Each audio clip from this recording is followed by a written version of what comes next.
True giving means that you're going out, you're seeing a need, you're meeting that need, and you have zero expectations about the outcome. You just want to help. It's all about actions. We can talk all day long, but if there's not action, then why else would we be here, right? So, yeah. John had come to a group of us and had said, you know, what if we could build compassion and generosity into the core of who MEI is? At the end of the day, is life about making elevators, or is it really about helping people that need a hand? You know, the programs that we've got going, it's like you can't help but not get involved. You know, this is what we're put on this earth to do.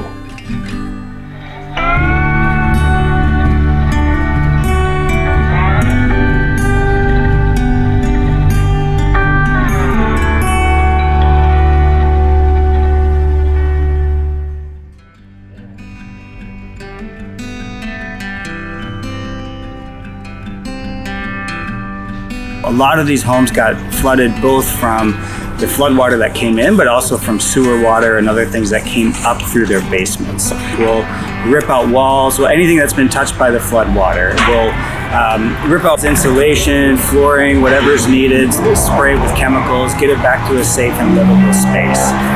We can't do what we do without partners like MEI who send volunteers, mobilize people to come. Everything that we do is in a partnership of support and partnership with volunteers.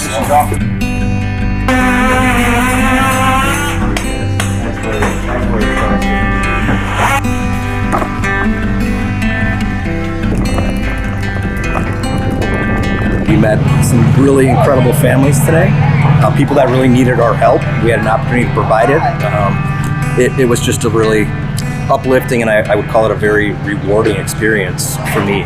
A big part of what's kept me at MEI for almost 5 years is the fact that they're this type of a company that actually has other priorities besides just making money.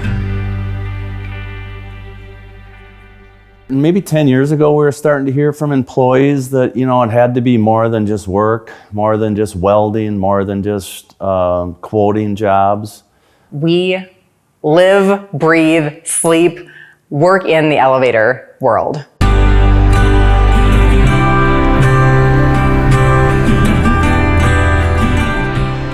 Everyone that works at MEI you get to call them an expert at what they do.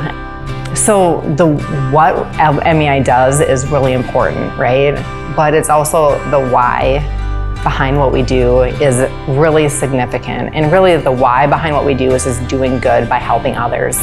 We can look around and see people that have a lot of money that are not happy. They're not fulfilled. But I think if you're motivated by godly purposes and you want to really help other people, it just becomes a way of life. It becomes part of you. We provide emergency sheltering, transitional housing, as well as permanent housing options to really have options that meet people's needs. They're just so engaged in serving the community that it's just truly a partnership. Before we opened this space, we had a large crew here, and there were people standing on the roof trimming trees, and they were painting and cleaning and doing whatever. I mean, I think that's also the beauty of their organization is kind of nothing is off the table. We focus on 5 areas, and that's homelessness, food insecurity and clean water, anti-trafficking, anti-slavery initiatives, empowering youth, and then also getting involved when there's a disaster or emergency relief. And I feel we have a responsibility. And we are able to respond. And I want to see our company do that, and I want to get it deeper into the roots of our company.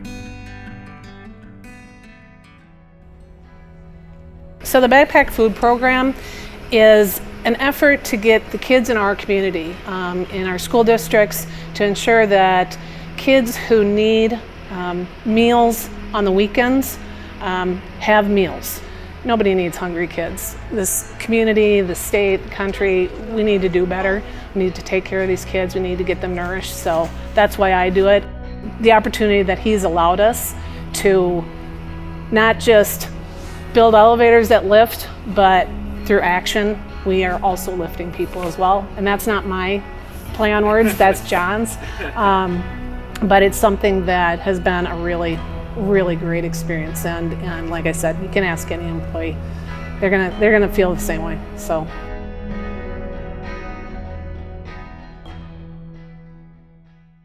This is what we want to do. This is, I think John said it best in his speech for the video. It's like, we're doing this so we can do this. And that, when he said that, it's like, yeah, that truer words were never spoke. What is the fruit and what are we doing and what is it? It's maximizing where people have come in that have a good heart, but giving them the opportunity to follow their passion with action.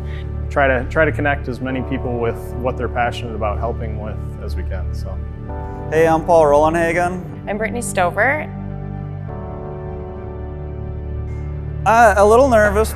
It's my first trip traveling to a different part of the country. I'm anxious of who I'm going to meet and what I'm going to experience, but it's going to be a great opportunity, and I'm hopeful that we can do a lot of good. I truly believe in leading by example and being a role model for my children and just as a person, just to inspire other people. Helping people out that need a hand. That seems like the right thing to do.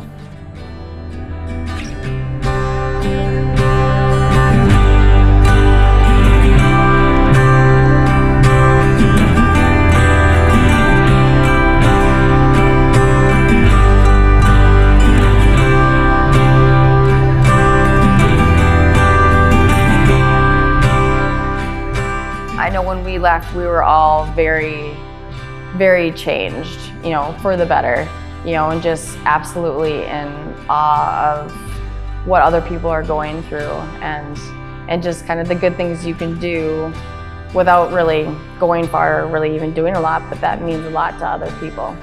I really think it's got to be life-changing for these guys. Like the living room with the caved-in ceiling. He said he was never able to use his living room, ever.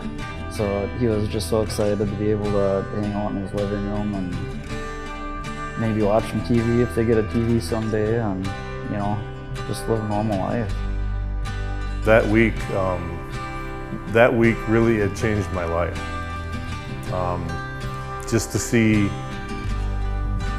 the need and to be able to actually do something about it.